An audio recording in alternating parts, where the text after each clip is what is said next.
मध्ये सहभाग घेऊन जो आपला आपला कर्तव्य निभवण्याचा प्रयत्न केला त्यांना आपण धन्यवाद देऊ। आणि त्यानंतर आजचा मुख्य विषय की आपल्या राज्याचे मुख्यमंत्री यांच्या परवानगीने आचारसंहितेचं जे उल्लंघन झालं त्यांच्या दौऱ्यातर्फे सुरू झालं तर इलेक्शन संपल्यानंतर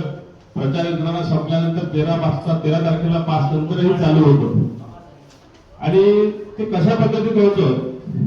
त्याचे काही पुरावे आपण विभागीय आयुक्तांना दिले होते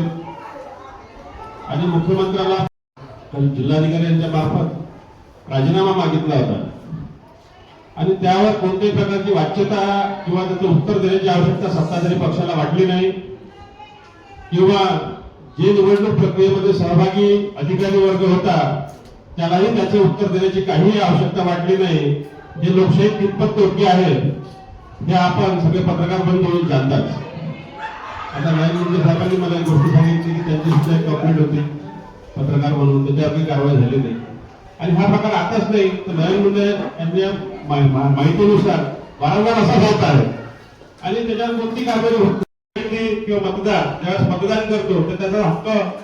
आणि त्याच्या अधिकाराला मिळवण्यासाठी त्याला मिळालेले एकमेव शस्त्र किंवा एकमेव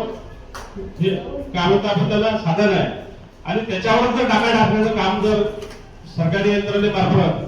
किंवा सत्ताधारी पक्षाकडून केलं जात असत आणि निकालही सुद्धा त्याच पद्धतीचे आलेले आहेत हे आपणही जाणतो आणि हे सगळं होत असताना जे अधिकारी वर्ग आहे त्यांना कोणत्या प्रकारचा लाभ मिळतो प्रत्यक्ष अप्रत्यक्ष याची चौकशी करण्यात यावी ही आमची मागणी आहे। आणि ह्या बाबतीत आणखीनही काही लोकांकडे काही एव्हिडन्स पुरावे किंवा फोटो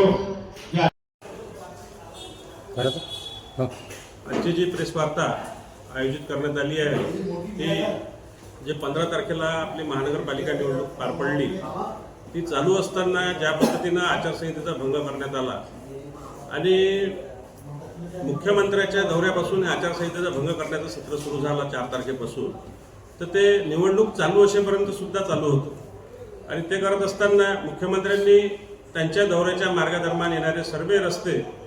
उड्डाणपुलाचे सर्व खांब आणि इलेक्ट्रिकचे सगळे पोल जवळजवळ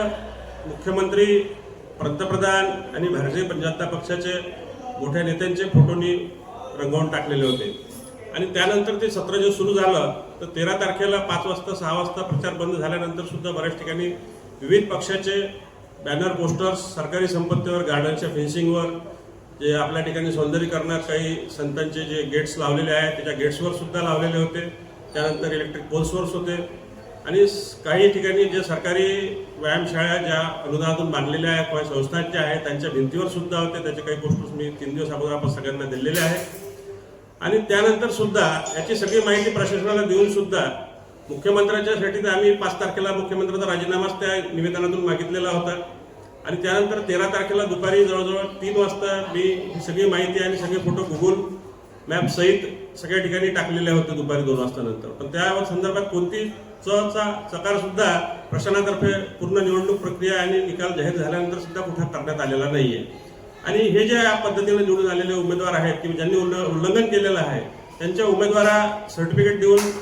जाहीर सुद्धा करण्यात आलेले आहे तर प्रत्यक्षात याच्यावर जी काही कारवाई कायदेशीर व्हायला पाहिजे आणि जे कर्मचारी किंवा अधिकारी ज्यांनी याच्यावर कारवाई करणं आवश्यक होतं किंवा त्याच्या सुद्धा संदर्भात माहिती प्रशासनाला देणं आवश्यक होतं ती दिली नाही किंवा त्यावर कारवाई करून घेतली नाही त्यांना प्रत्यक्ष अप्रत्यक्ष याच्यातून लाभ मिळत असतो तो लाभ कशा पद्धतीने मिळतो तर सामान्यतः ज्यावेळेस आपल्या कारकिर्दीत काम करत असतात तर त्यांना एक विशेष मर्जी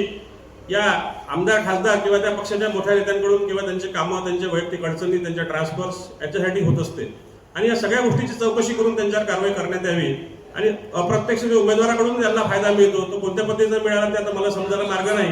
पण मिळतो त्याच्याशिवाय त्यांनी हे करू दिलेलं नाहीये असं आमचं म्हणणं आहे।